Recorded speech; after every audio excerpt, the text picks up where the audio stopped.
Yeah.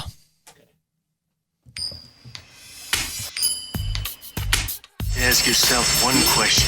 Do I feel lucky? Well, do you? It's time to flip a coin and find out. Well, we need to know what we're calling it for here.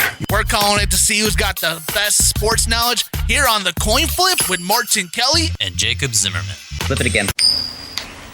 Ha! Heads!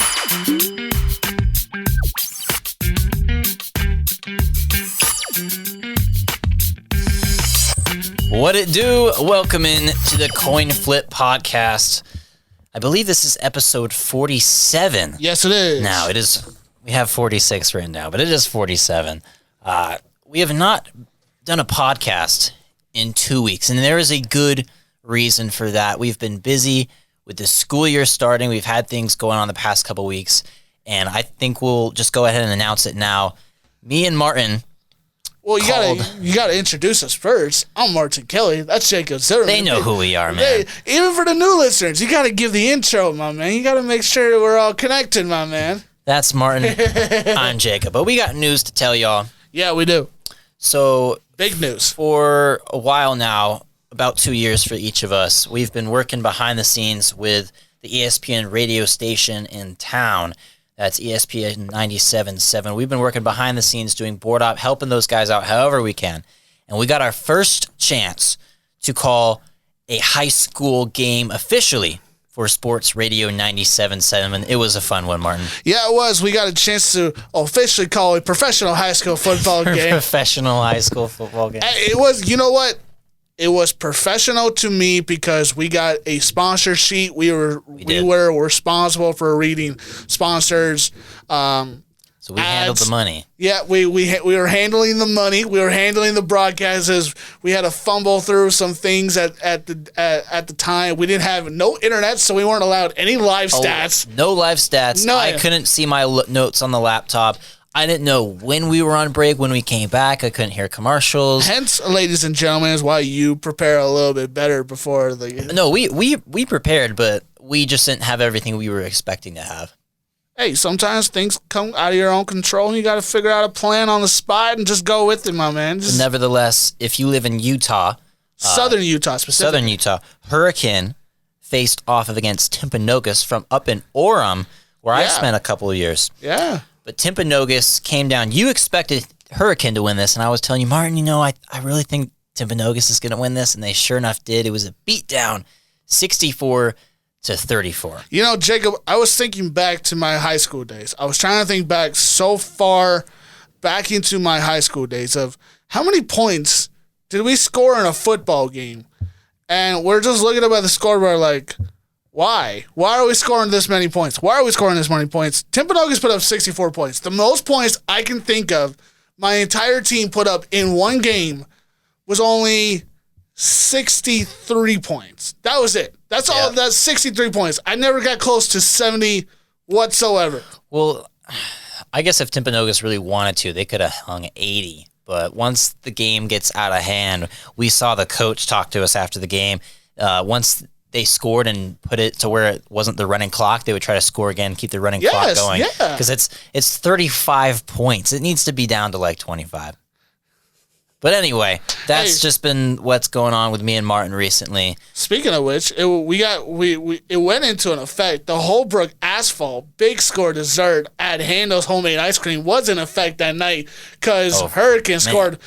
What was it? 64-34. So you had to score 25 points to get the 5 ounces free from Handel's Homemade Ice Cream for it, and that was it? Is it Handel's? I think it's Holbrook Asphalt's Big Score dessert. But the point is, it's at Yogurtland. Yogurtland. There you go. Handel's is good too, though. Handel's is good too. Thank you for the correction. But the point is, 25 points or more. Hurricane put up 34 points, and that was impressive enough. It was impressive to see both teams score because usually when you have those type of games, it's like 64-3 or like 69-10 or like 70-15. But like it was marginally for the most part a 30-point game, which it is a blowout, but it's not a total blowout. It isn't like a 55-point win. It could have been worse. But let's jump into our rundown. Enough local crap. Let's get into the national stuff. Local crap? With what you guys are here for. Local sports. Put the right... Starting up... I'm just joking. You know I'm just joking. Starting off with the NBA. Could Rondo end up back in LA again? He's expected to. We need to get everything finalized, wait for the right dates, and Rondo will once again be a Laker. Then we don't know Chicago, your team. There's news with your team. You guys just traded a former player from your squad. We'll dive into who that was and all the details for that trade. Then heading over to the NFL. NFL is right around the corner. Starting next week, we will kick off our show with the NFL segment. Yes, we've been doing NBA at the start. We will flip that next week. Will. We're going to continue our season previews. We will wrap that up next week, trying to get all these done as fast as possible. I'm going to tackle the entire NFC East, and Martin's going to do the rest of the AFC North and South. Then we'll head on over to other sports where Martin kills NASCAR like he does week in and week out. And then the Paul and Woodley fight. We got to talk about this. This is different, something we don't normally cover, celebrity fights. But this one is huge. We're going to give predictions on that. That is happening the same day as we're recording this. And then, Martin, you got the rant. Yeah, it's about Chicago. Obviously, I talk a lot about Chicago on some of my rants. I have to dive into one point. There are many that I have to dive into one point that many people on social media are making the point for, and I have to dive into it just real quick, just to give a little level of credibility to the subject. So I'll talk about that. But yes, it has to do something with Chicago. Let's hit that NBA segment. Let's get it going. Doncic pulls up, three-pointer. Bang! Bang! It's good! Doncic wins the game at the buzzer! It's off to Leonard, defended by Simmons. Is this the dagger? Here's Michael at the foul line. A shot on Elo. Good! The Bulls win it! They win it! 3 and 2. LeBron to win the game. He does!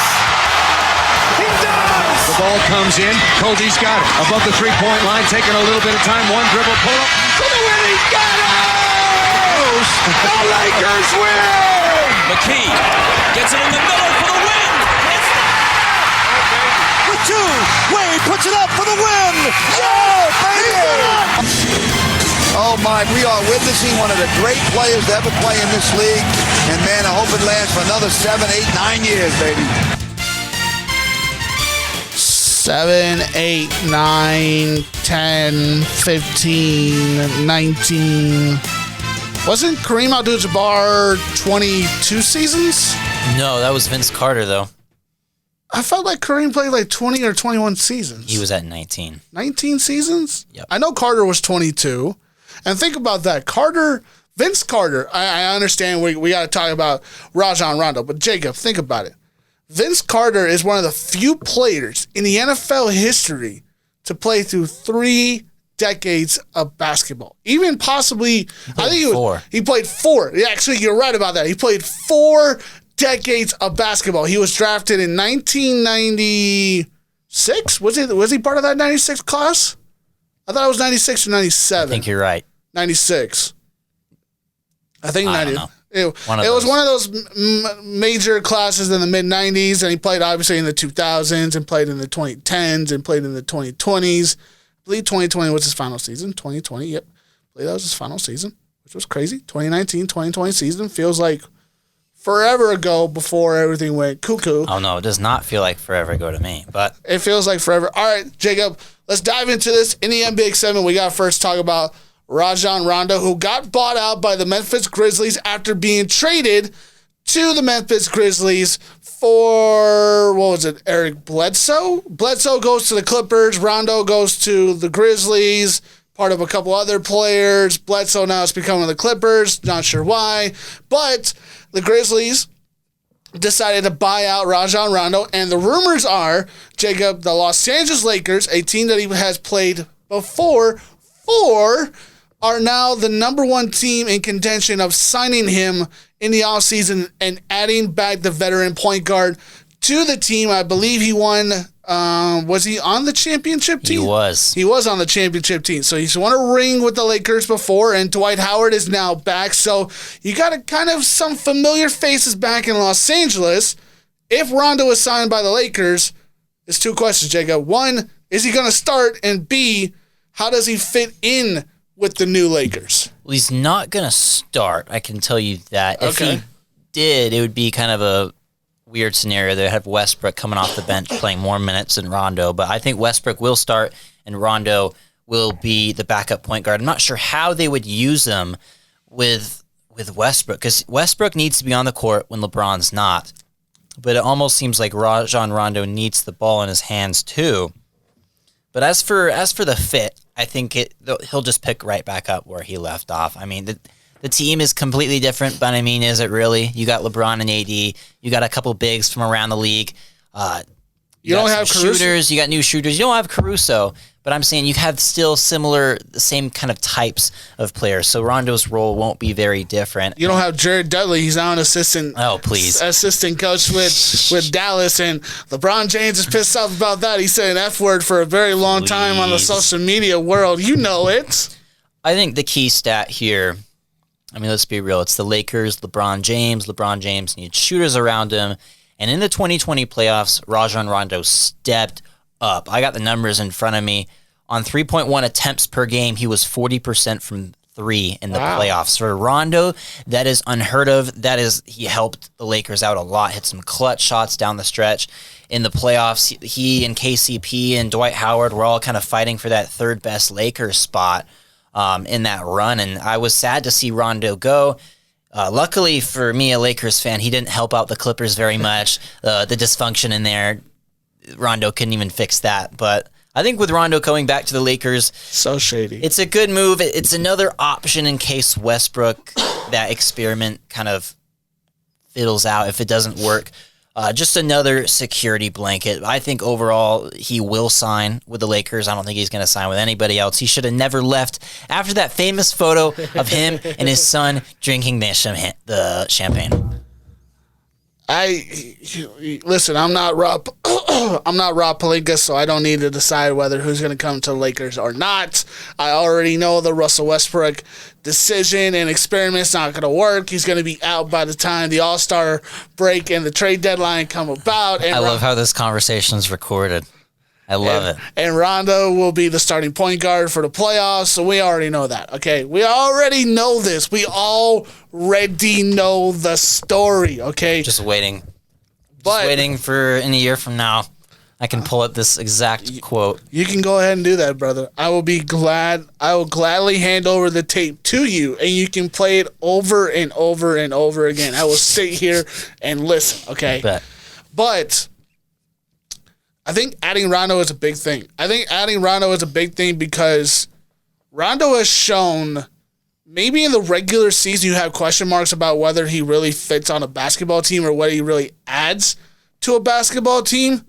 But you got to remember, Rondo was part of also the Hawks before he went back to the Clippers this past season. So he was there when they fired their first head coach when the Hawks were sucking through the first part of the season. But he was also there when they changed the regime, and he was part of the new identity of the Atlanta Hawks when they went on a bit of their hot streak before the end of the year as they got their new head coach. That's a good point. Maybe Rajon Rondo helped Trae Young with some of the off the court stuff, maybe some film study, something like that, trying to bring him along, get him up to speed. I think probably Rajon had some sort of role in that run the Hawks had. So now, adding back to it, now he goes over to the Clippers, and the Clippers are a bit of their own mess because they go as Kawhi Leonard goes. If Kawhi Leonard doesn't go, there's really not a true leader in the locker room, and the discussion was it going to be Paul George or was it going to be Rajon Rondo's team during the playoffs? There seemed to be somewhat of a truce between both Paul George and Rajon Rondo, whose team it was. They just went on and played games, and they were just winning games as many as they could without their leader, Kawhi Leonard.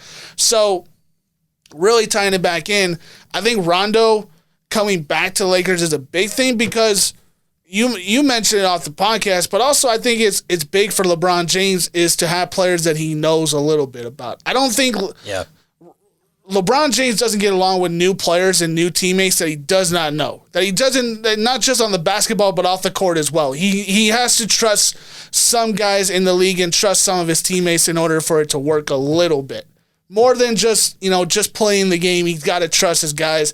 I think he trusts Rondo. I think he believes Rondo is the biggest player that he can get in the offseason to come back to the Lakers. And I think, Jacob, there is a question of who plays point guard. Is it Russ? Is it Rondo?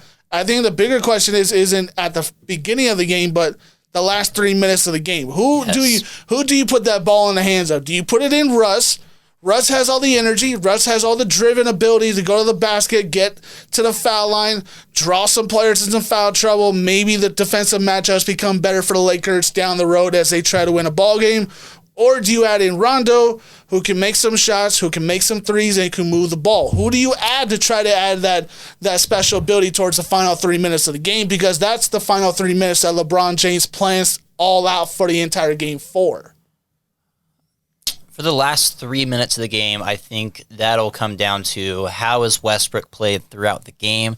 If he's having one of his inefficient nights where he still has a triple-double somehow, but he's 3 of 19 from the field. If he's having one of those nights, Martin, get him off the court now in the last 3 minutes. But if he's having one of those MVP Westbrook kind of nights where he's efficient and he's attacking the rim and he's hitting those pull-up elbow jumpers that are so hard to guard if he can actually get them to go in. If that's happening, you leave Rondo right where he is on the bench and you just keep going and pray. But I think we should head on over to the Lauri Markkanen news. And Martin, go ahead and inform me and everybody listening the official trade. Yeah, so Lauri Markkanen was a forward on the Chicago Bulls. He was part of the Jimmy Butler trade that sent Markkanen and Zach LaVine to Chicago, which sent Jimmy Butler from Chicago to Minnesota to be part of the Tom Thibodeau experiment in Minnesota, which for only like 59 games. And then completely and utterly tore the entire team apart in team practice for video we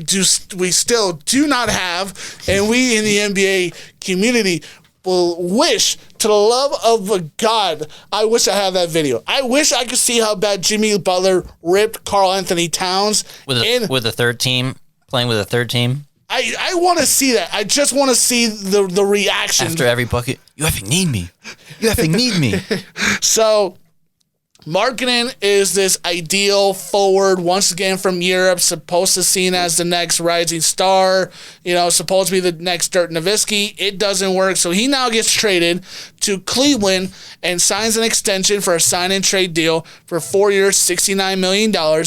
And to go into this deal, Portland, on the other side of this, now gets Larry Nance Jr. from Cleveland to Portland, and Portland sends Derrick Jones Jr., and a lottery-protected pick from 1 through 14 for 2022 to Chicago.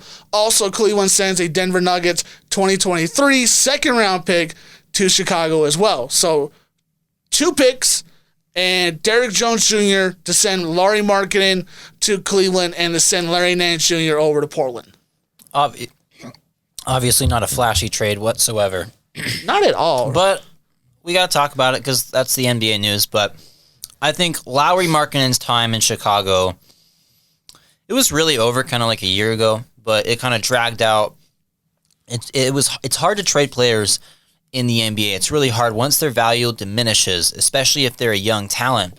And you have one GM thinking, man, I have this young guy with a lot of upside. Sure, he hasn't played well last season, but I mean, he had some sparks early in his career, and we think we can get a lot out of him. And then there's the other GMs who are like, well, no, that player is on the downside of his career already. Even though he's young, there's really no value for him, and we should just get him for a bag of chips.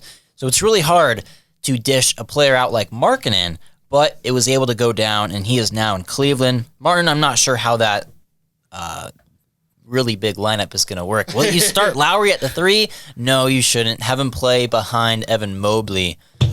But who do you play? Do you play Markkanen or Mobley?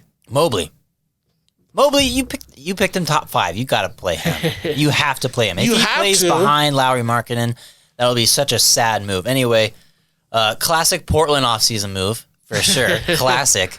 And classic. How is this classic? Dame saying we need to improve the team. This is not a championship team. They go out and get picks.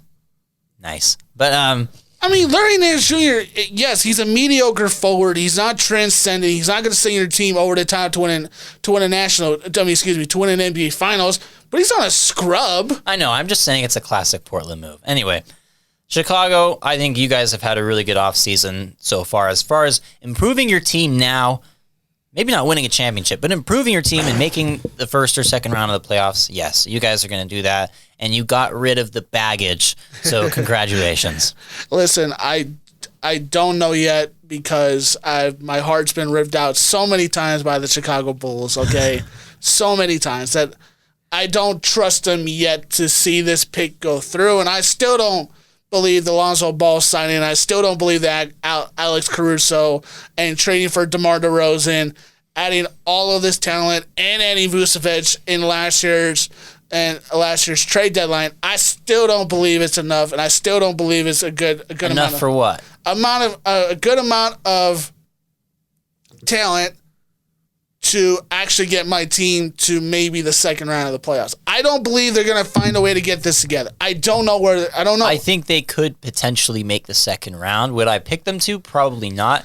But I wouldn't either. I think at the end of the game, DeMar DeRozan or even Alex Caruso or Lonzo Ball shooting a three is a lot better than having Denzel Valentine take a pull-up three down 5 under a minute left from like 40 feet away.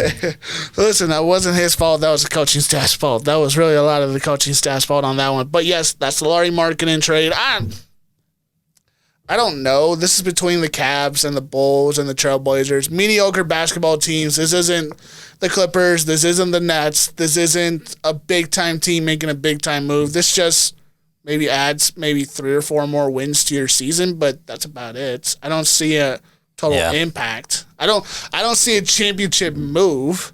No. I don't see a championship move at all. So let's talk about maybe just briefly Cleveland's future. Since they're the real headline of the deal here, I think Cleveland has a bright future. I don't know what's going on with Colin Sexton. I do not know why he's in trade rumors. Maybe he sees what's going on in Cleveland is like, yeah, I need to get out of here. I'm the only one with some potential here. But Garland is looking good too. I don't know if they can have Garland and Sexton, the Sexland backcourt, as people call it. But I don't know if that'll work. Did you just say that on the podcast? I'm saying Darius Garland and Colin Sexton, people call them the Sexland backcourt. And then they have a bunch of bigs that they added. Colin Sexton's really nice. I think he's going to be a great player. We saw him drop 40 against the Clippers this year, Martin. 40 against the Clippers. I think he's a bright spot. Garland's doing well. I think he's going to be a good shooter. Once he hits his prime, he'll be elite. But outside of that, we'll have to see how Mobley does. I'm trying to think of who was the center from Allen. There you go. Didn't they re-sign him too? Yeah, they got Jaren Allen for a couple of years now. Which, okay.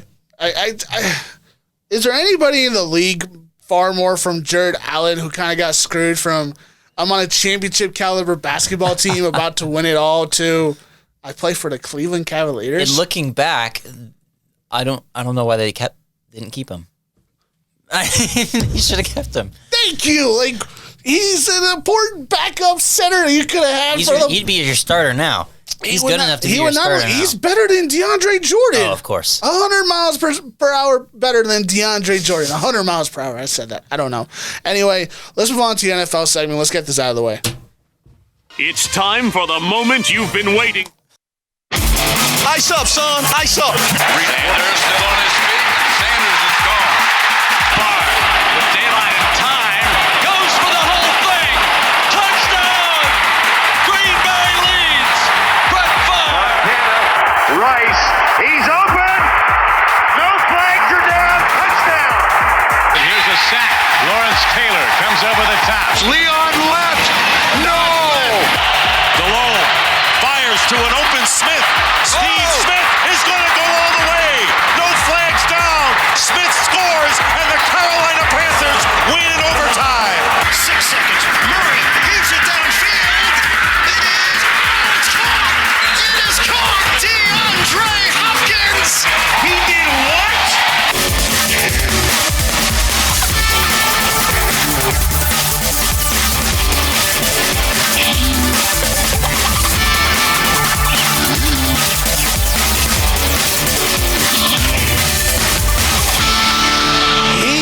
did what? Now, Jacob, as much as I love our buttons, I'm going to find a way to put one of our calls on the segment button. Sweet. Because, Jacob, you and I had a moment in the broadcast booth. Something that you and I have never seen before in our entire lives. A last-second halftime throw for a touchdown. Oh, the Hail Mary? The Hail Mary at the end of the play. So let me describe it for our listeners. Hurricane versus Timpanogos. Towards the end of the half. There's one play left. The play ended on, there was a play before that, but it ended on a flag, which is, you cannot do that in a game of football. You cannot end the half on a flag. They started to drive with 3.1 seconds left. Yes, Martin. they did. So they got a chance at the very end to get some more field position, and they did. So Carter Ashby, the quarterback for Hurricane, was rolling to his left, just like Kyler Murray was rolling to his left before he threw. Both short quarterbacks. Both short quarterbacks. Both threw it up to their tallest quarterbacks at the top of the point of where you throw the football and your receiver's going to catch it and come down inside the end zone to score a touchdown. It happened, and we believe it was either Levi Grandel or...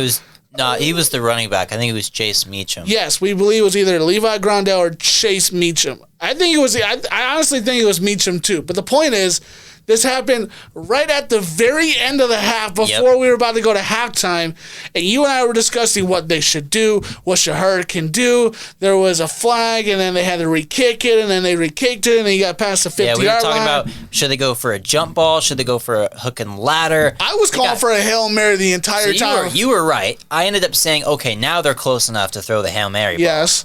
You brought up hook and ladder. I'm like, were you watching Miami Dolphins highlights before the game? I don't know, but that was a great play. That was a great play, and the reason why we bring that up is because at the end of our NBA NFL segment button, we have the Kyler Murray to DeAndre Hopkins play where he scored at the end of the game to win the game over the Buffalo Bills, which was an awesome play to watch.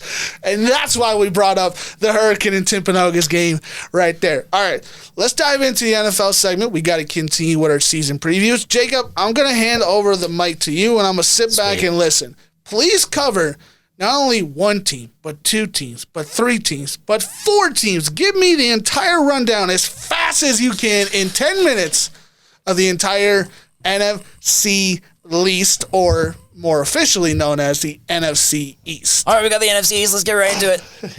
The NFC East. Let's review last year real fast. Washington finished at the top of the division at a whopping 7-9. Then behind was the Giants and Cowboys at your number 2 and 3 spots, both at 6-10. Then the Eagles rounded out the worst division in possibly the history of football, the Philadelphia Eagles at 4-11 and 1.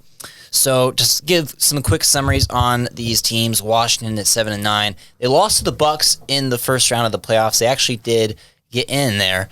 Taylor Heineke, man. Somehow Heineke had some magic here and there, but he was mostly just a meme for Chase Young supporting him.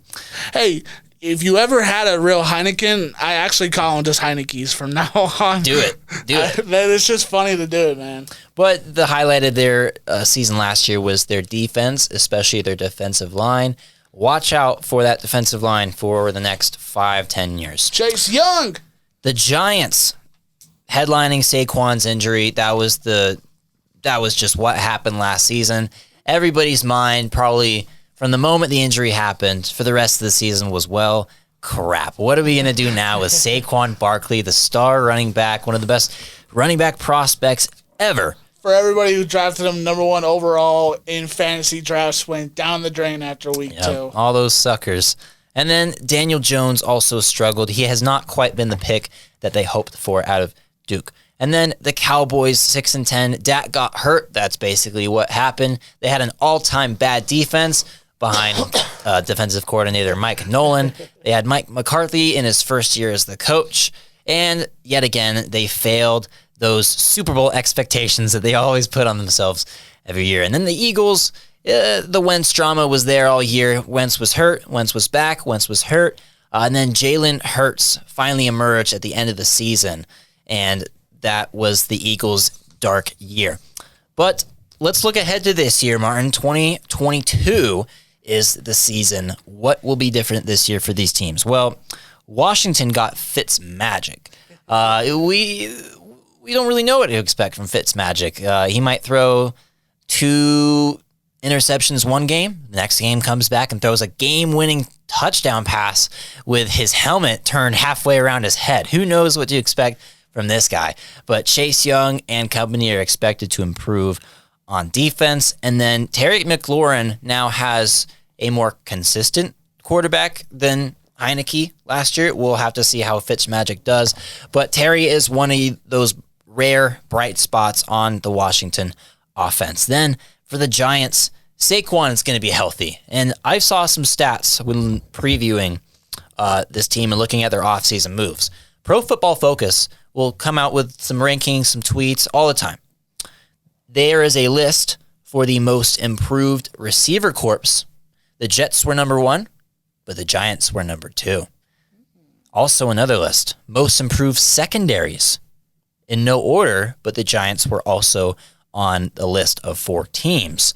So the defense we know is pretty legit. They've been legit actually for the last 5 years or so. And you can go back even farther and say there's been a sort of tradition of great New York Football Giants defenses, but is never matched up on the offensive side of football for the last decade. And Daniel Jones would be the key to fixing that. But do we really know if he's going to improve this year, Martin? Do we really know? We do not know. Moving on to the Cowboys, Dak should be healthy for week 1, but he's obviously not at 100%. We have the shoulder injury, we got his knee. Who knows what's going on with Dak Prescott? Apparently there's some sort of baseball-related injury he got from overthrowing a shoulder while doing those practice throws from your knee. Anyway, CeeDee Lamb's going to take that next step. Micah Parsons is legit at linebacker, and he's going to help out that defense. But what will help out the defense the most, Martin, will be getting rid of the defensive coordinator, Mike Nolan. You fired him. You got somebody else new in there. They should automatically be better. And not to mention, if you watch Hard Knocks, I don't know if you have. I haven't watched it. I've seen the highlights here or there. The Cowboys are the stars of that show. And rounding out the division is the Eagles. No longer are you going to have the Wentz locker room drama, but now you have your first real year of Jalen Hurts. He has some experience under his belt, but is it enough? I don't think so. You got the best receiver in the draft, arguably, in Devontae Smith, and I think he's going to be great. He's already one of the best route runners in the entire league. And with Wentz out of there, with Minshew as the backup on this team, even with them kind of now establishing a direction, we are going to try to improve our football team. We are going to not be a winning football team, but we are going to continue to build through the draft. At least the Eagles now have a direction. Let's get into some predictions to round out this. I got the Giants winning this division, Martin. I don't know about you or anybody listening to this, but I am confident in the Giants to win this with their defense improving. With Daniel Jones holding on for dear life and Saquon running wild, I think we're going to see Saquon's best year as a pro. Fantasy, this is the year to get him. I don't think he's going to have back-to-back injuries, and we know he knows about Adrian Peterson's comeback year from the ACL. I think that's been in his mind all offseason. Then I got Washington at 8-9. I also have the Cowboys at 8-9 as well. Fitz will be inconsistent. They just don't have enough help on offense. Their defense will carry them to all 8 wins, but we just need to see them improve in the draft and free agency a little bit more. The Cowboys, can't trust them. Just can't trust them. I mean, Dak, if he's healthy, if everybody's clicking, if this roster ever looks how it does on paper in the real game, will that ever happen, Martin? I don't know if it'll ever happen for the Cowboys, but if it does, maybe they will do better than this, but I got them going 8-9. And then the Eagles, I'm going to predict a tie. 6-10-1. I think the Eagles will find a way to tie just like they already did in the preseason. This team's got a long way to go. And that's going to do it for the NFC East. The Giants are taking this one. So, by listening to you over here, I completely agree and disagree.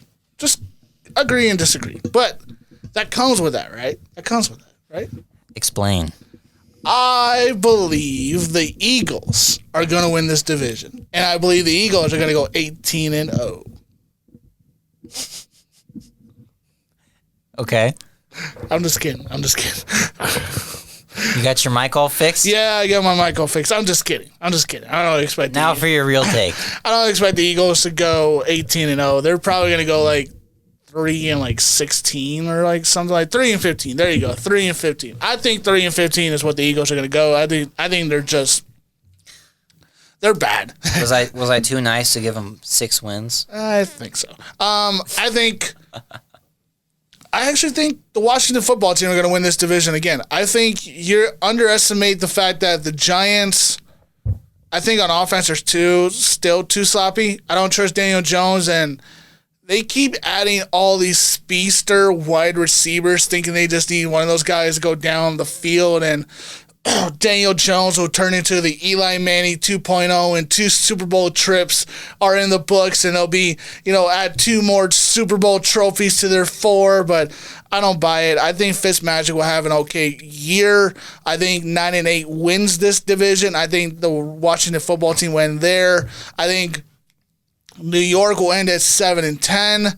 I think Dallas will end at 6-11, and I think the Eagles will end at 3-15. I just see utter disaster, utter miserable, terrible football games, and everything bad, everything that can reign over this division for the entire season. The fact that the NFL has to deal with this completely and utterly garbage of a division in football is such a disgrace to the game of football itself. Well, it's a good thing I did the NFC East, because you would have just been hating the whole time. I think the SEC itself as a college football conference is better. Don't go there. It's better than the NFC wow. East. Okay, let's move on to a positive note. Martin, talk about your teams. Well, they're not my teams. Let's talk about who you got? Let's talk about the AFC North. Let's talk about the AFC South. Let's talk about the AFC South. Let's stay on this train of just misery and just kind of telling the truth. Jacksonville and Houston suck. They just suck. Yes. There's no other way to say it. Jacksonville, I think, are going to go 1-16. Yes, they have Trevor Lawrence. They don't have Travis Etienne. He ends up on the IR for the entire season. They don't have anybody besides Mack at the middle linebacker spot, so they really don't have a whole lot of talent on the defensive side of the ball. They have some talent on the offensive side of the ball, but they traded their best legitimate quarterback that can win them more games to the Eagles. Gardner Minshew gets out of Jacksonville, goes to Philadelphia. So you really have no true backup behind Trevor Lawrence. You have Urban Meyer, a rookie head coach, never coached in the NFL, has only coached at college football. And the last time he left, he was suffering from headaches and chest problems, and he wanted to hang out with his family more, and he was on television, and I was happy for him, but he decided to come back to the game of football to see if he can give it a shot in the NFL. Over to Houston, possibilities of trading Deshaun Watson. There's been rumors that Deshaun Watson to the Miami Dolphins for 3 first-round picks, 2 second-round picks, and a possible player who has not been announced is already a done deal. We just need to get the ESPN and Bleacher Report announcement on it. But Houston doesn't have any players on the offense or defensive side of the ball. They're just terrible, and I'm just going to say it right there. I think Jacksonville will end at 1-16. I think Houston will probably be like 4-13 or 3-15. These are bad football teams, Jacob. The fact that Tyron Taylor has to suffer 1 year on the Houston Texans, he deserves double of his salary of what he's getting to go play for the Houston Texans, because they are just that bad. They're just simply that bad. Over to the AFC North, one more team to be miserable all over is the Cincinnati Bengals. Joe Burrows coming off his ACL injury. Their number 1 pick, Jamar Chase, just got in trouble with the law because supposedly he beat up his pregnant wife, something you're not supposed to do. They passed up Penei Sewell in the draft, so you forget to draft your premier left tackle to save your quarterback so he doesn't tear his ACL again. And some of your players from last year who were part of your last regime of making it to the playoffs, a.k.a. Joe Green. You got rid of some of your defensive players in those positions, in Atkinson's. Everything about the Cincinnati Bengals is a mess. They're just simply a mess. There's no other way to say it. They'll end up 4-13. I'm expecting 4-13 from this team. And finally, enough of the misery, Jacob. Let's talk about something good. The Baltimore Ravens. They're a good football team. Until today. Did you see the news today? I did see the news today. J.K. Dobbins tore his ACL. One of the better running backs in the NFL. One of the better running backs. And I believe he's I think he's best friends with Lamar Jackson on the team too. So Lamar Probably Jackson. now, but he was an animal at Ohio State. He was an animal at Ohio State. They lose him for the entire season, but I don't expect too much of a difference. I expect Baltimore to find some good running backs in their system to continue the success. They still have I believe they still have Mark Ingram, don't they? I believe they do. I believe Mark Ingram's still there. I don't know. Potentially. He might have cut ties. He might have cut ties, but besides that, Lamar Jackson, MVP caliber player. I expect him to be MVP caliber player with Hollywood Brown, with Mark Andrews. That team is still there. They are still legit on the defense side of the ball. And again, in Ngakoue, they got on that side of the ball. They got other players in positions to play just awesome football. I can't tell you the names of the players because I don't know them off the top of my head. I do apologize about that, but Jacob, I think I said Cleveland was going to win this division. So I know I talked about the Steelers earlier. I think I talked about the Browns too. So I think I'm going to have the Ravens at 2. I think I'm going to have the Steelers at 3, and I'm going to have Cincy at 4. But I think I'm going to have the Baltimore Ravens at 11-6. I think 12-5 will win this division. I think that will be Cleveland. And I think 11-6 will be good enough to get the Ravens into the wild card spot. I think the Ravens are good, but we still have questions about Lamar Jackson, and the fact is, can he consistently be a great passer through the entire season, and can he have a better winning record against teams above 500? I think those are the only questions I got left about him. Can he put it together for the entire season and win a playoff game besides just one playoff win last year when they won over Tennessee? Besides that, that's his only playoff win. Can he get some more playoff wins and prove that Baltimore can go past the wild card or the second round? If they can make it to the championship against either Kansas City or Buffalo, I think they have a legitimate shot of saying that they are the third best team in the AFC.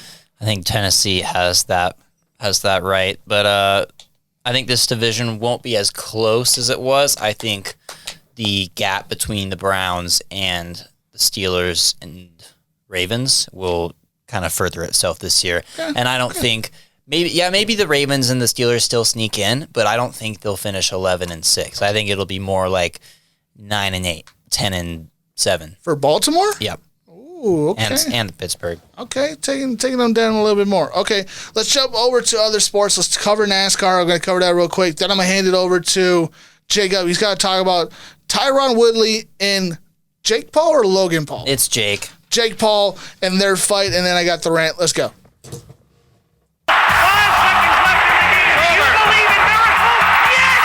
20 years of trying, 20 years of frustration. Dale Earnhardt will come to the caution flag to win the Daytona 500. And the ball is free. It's picked up by Michigan State's Jalen Watts Jackson, and he scores. There's the pass to Leitner. Puts it up. Yes! With Konerko up, and he rips one into left. Konerko, grand slam.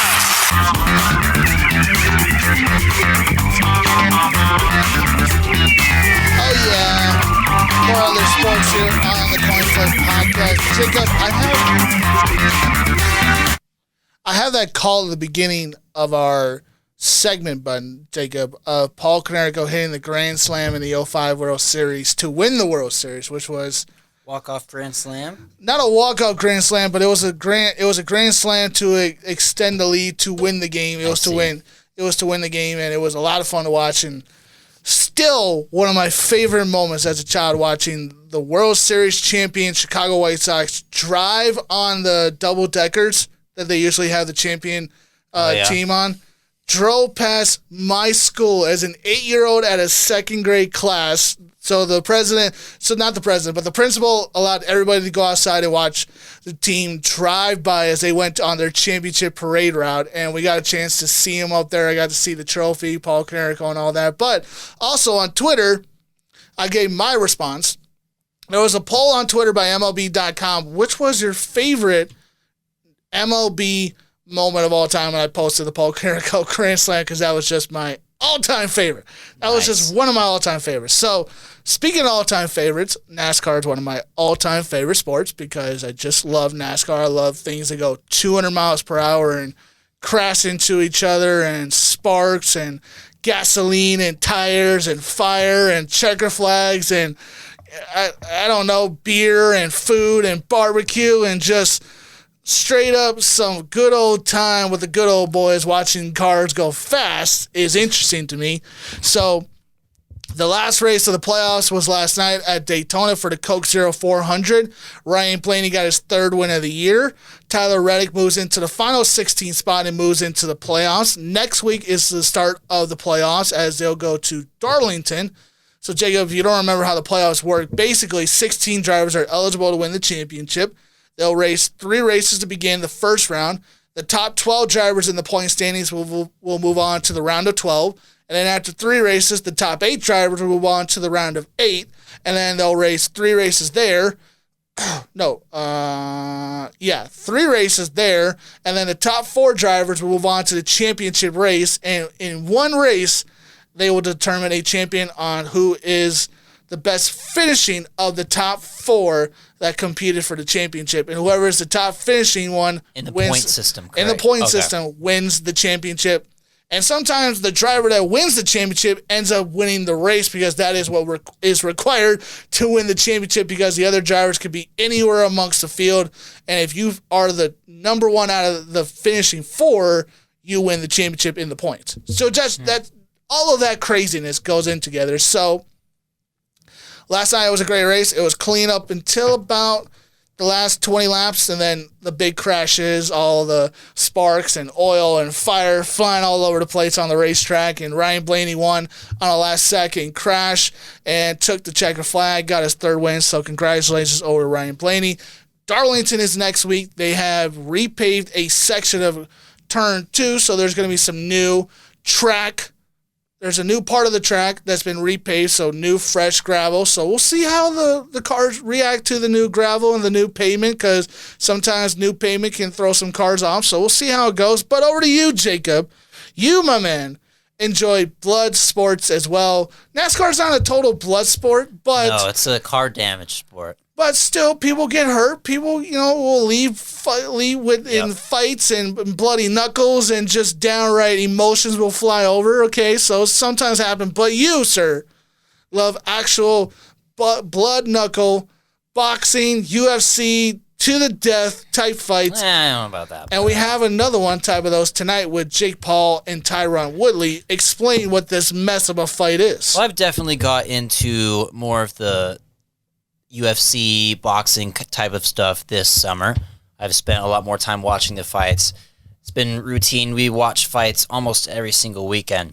But this fight is fun because, once again, we have a celebrity fight. I remember when we talked about the Nate Robinson fight when he faced off against Jake Paul.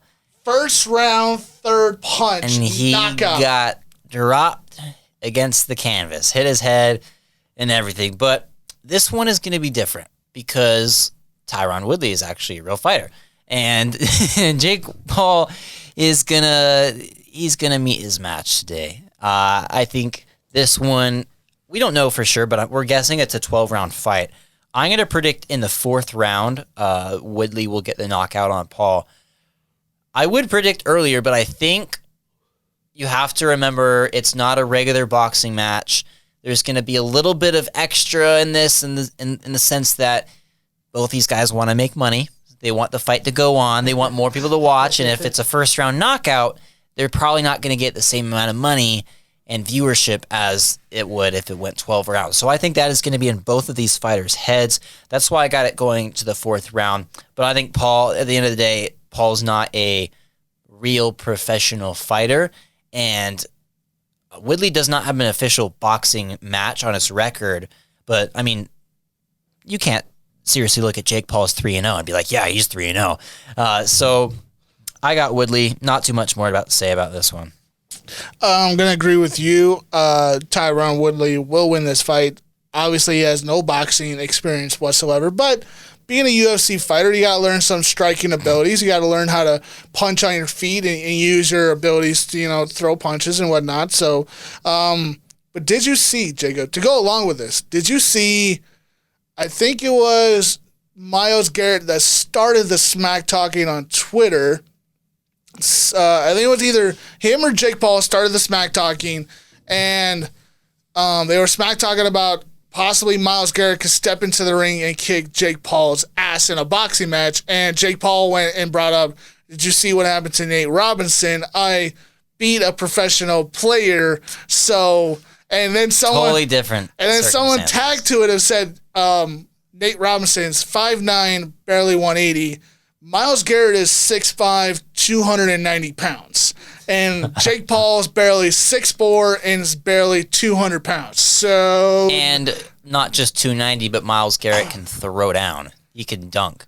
And he can throw a helmet at your head if you try to spike him into the ground. Hey, come on. Listen, I remember where I was. Do you remember where you were when you heard about the Mason Rudolph Myles Garrett situation go down? No, it wasn't big enough for me to remember my location. But that was only a couple years ago. I remember where I was. That was pretty damn crazy. that was a lot of fun. The next day, I'm like, wait, what happened on television? But anyway, other sports here. There's sports here on the Coin Flip podcast. Martin, you got the rant. Yes. I'm ready for this. Let's do it. It's time for the moment you've been waiting for. The one, the only, the rant. Oh, you're about to go blasphemous. Fighting a scorpion, and that is final. Will you two shut up? Oh my God, I don't care. You will when we're done talking about the rant. Here on the Coin Flip with Martin Kelly and Jacob Zimmerman.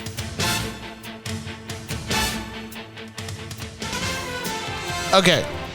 So I haven't done a rant on Justin Fields since the Bears drafted him, Jacob. I said back then, I did not agree with the pick.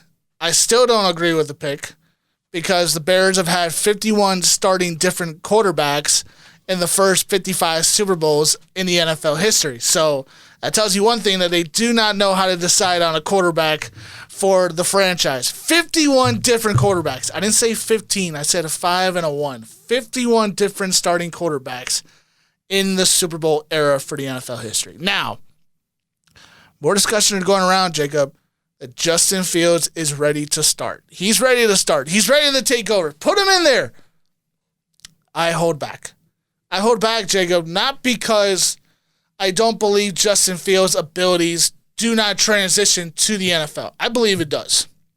I believe he got some chances last night in the final preseason game to prove that he deserves a chance to be the starting quarterback. But, Jacob, where my beliefs are of the Chicago Bears should be a little hesitant is in the same perspective as most people have been having a conversation on Twitter, Jacob, is you got to start Justin Fields. Matt Nagy doesn't know what he's doing. Fire Matt Nagy. Start Justin Fields. We're going to win. We're going to win. Listen, I have 5 years of guaranteed years with Justin Fields. Let's first get him situated in the NFL so that he knows what to do, so that he doesn't go out there and look like Mitchell Trubisky, because I'm not going through this again, okay? But I'm going to keep my composure. I'm going to keep my composure. I want to wait for the offensive line to become healthy and ready, because if we get Justin Fields killed back there in the back pocket because of our terrible offensive line, because everybody has decided to get injured, our second round pick has a broken back and now he's got to get surgery, is the fact that I'm going to try to keep Justin Fields healthy. I'm going to try to keep him healthy as best as I can. We've had to sign a 40-year-old left tackle who hasn't played in 3 years to come play left tackle for the Chicago Bears. Okay. just let Andy Dalton take the punishment. Let the first 4 weeks of the bad offensive line, let Andy Dalton take all the crap and get punished and get killed, okay? He did it in Dallas. He could do it in Chicago, okay, people? And then when the offensive line is healthy and when they're all ready and they're all ready to go out and play football, and then Justin Fields is ready to go out and play football, then you can line up the Super Bowl trophies. Then you can line up all the George Halas NFC championships in a row. You can say to the Bears that we are going to be Super Bowl champions, and Justin Fields will be a Super Bowl MVP, and my nightmare with the Chicago Bears will be over, and I will be happy at the end of this rainbow. And I will also see the Green Bay Packers fall back to their irrelevance of a franchise. That will all happen once the O-line is healthy. After that, Jacob, I'm going to go bonkers every week about the Chicago Bears. Every single damn week, okay? They were not off the hook. But I believe Justin Fields will be a great player. I believe he'll be ready when the offensive line is ready.